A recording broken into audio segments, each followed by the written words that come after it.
In this podcast episode, Senator Bernie Sanders dives into what he sees as the fundamental crises facing the United States today, beyond the typical left-right political divide. Sanders reflects that the greatest enemies for both sides are often hardline factions within their own parties, which disproportionately damage their credibility. However, his main focus is sharply on the unprecedented economic and political inequalities besetting the country, a crisis he identifies as oligarchy, marked by immense wealth and power concentrated in the hands of a few, while the majority of Americans grapple with stagnant wages and escalating costs in essential services. Sanders frames this problem as an existential challenge for American democracy and society. Sanders illustrates the staggering growth of wealth concentration over the last half-century.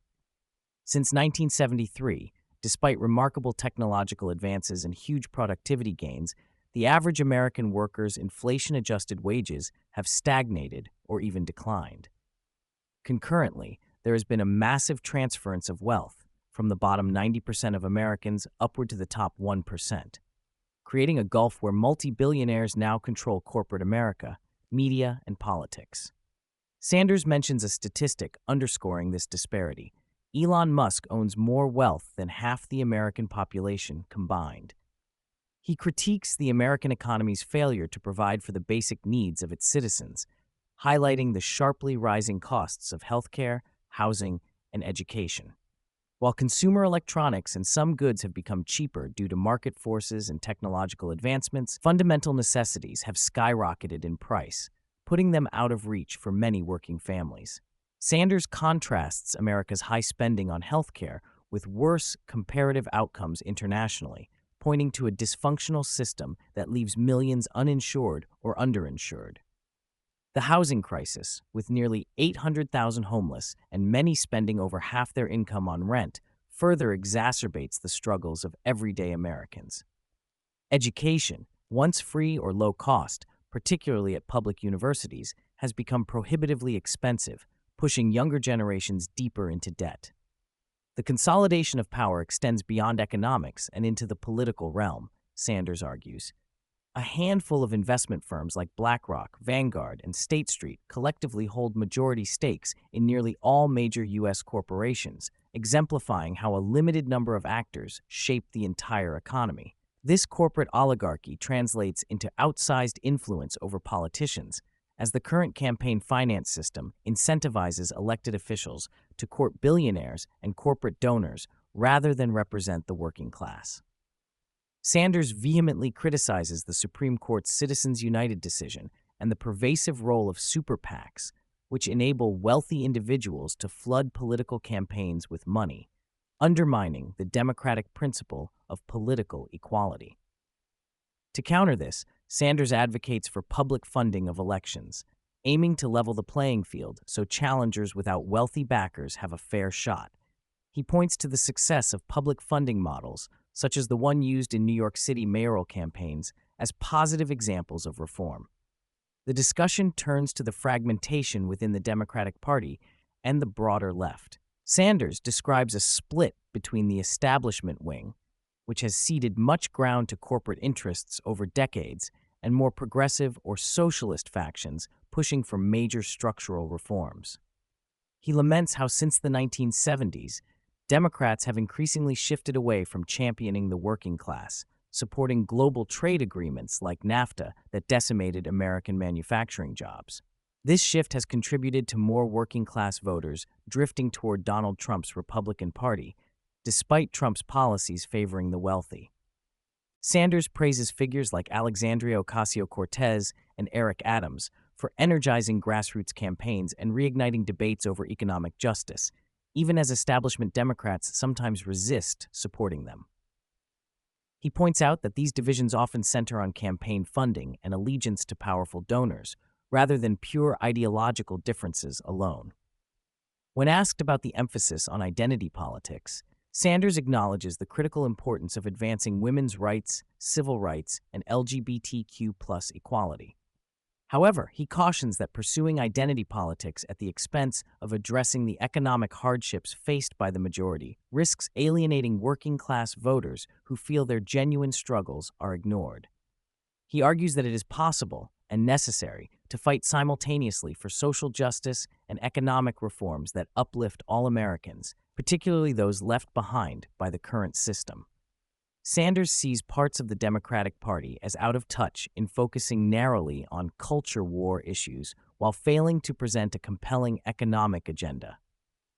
Sanders expresses grave concern about the rise of authoritarian tendencies, especially linked to Donald Trump and his hold over the Republican Party. He describes a cult of the individual, where dissent within the GOP is suppressed by fear of political retaliation, funded by billionaire donors like Elon Musk.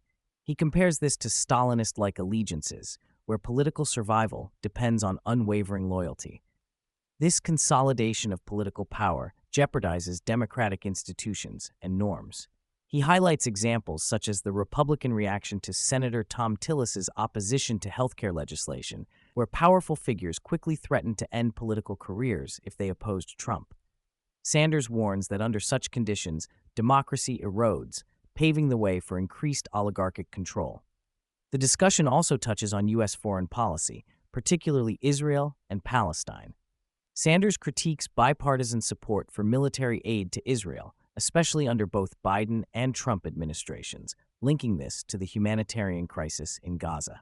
He rejects the idea of giving Trump or any political figure a Nobel Peace Prize, given the human cost of ongoing armed conflict. Sanders calls for reassessing American foreign policy priorities to avoid funding or enabling regimes that perpetrate violence and human suffering. Sanders reiterates his strong support for universal, publicly funded healthcare as a human right, drawing comparisons with other wealthy democracies like the UK and Canada, where healthcare outcomes are better despite lower spending. He underscores the need for affordable childcare and education to foster strong families and communities. On population trends, Sanders shares concern about declining U.S. birth rates, citing the burdens of high childcare costs and economic insecurity on young families. He sees family stability, including strong father figures, as a key social issue neglected by both parties, and calls for policies that support family formation and well-being. Another significant theme Sanders addresses is the transformative impact of robotics, artificial intelligence, and technological automation on the workforce. While recognizing the innovation and vision of entrepreneurs like Elon Musk, Sanders questions the societal consequences if technological progress leaves millions unemployed or underemployed. He warns against allowing a tiny group of billionaires to unilaterally shape the future economy through AI and automation without democratic oversight or protections for workers. He advocates for reducing the standard workweek to 32 hours to share productivity gains more equitably, and emphasizes the need for comprehensive social supports, including a living wage and universal education, to prepare workers for the evolving labor market. Sanders confronts the relative neglect of men's issues in progressive discourse, acknowledging research showing rising male suicide rates, lower college attendance, and social alienation among young men. He stresses the importance of fostering a positive, healthy masculinity alongside continuing efforts for gender equality. The conversation cautions against overlooking the complex social dynamics impacting men and boys and calls for more inclusive policies addressing their well-being.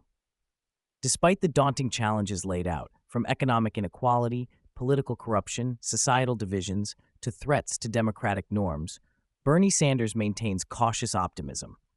He cites grassroots movements, large multiracial protests, and growing awareness of economic issues as positive signs. Sanders repeats his faith in the decency of the American people and democracy's capacity for renewal if voters reject divisive identity politics and oligarchic control in favor of shared economic and social justice. He concludes with a call to action to build a popular mass movement defending democratic values, supporting political reforms, and ensuring economic fairness, so the United States remains a nation where nobody is struggling to put food on the table, while billionaires accumulate astronomical wealth.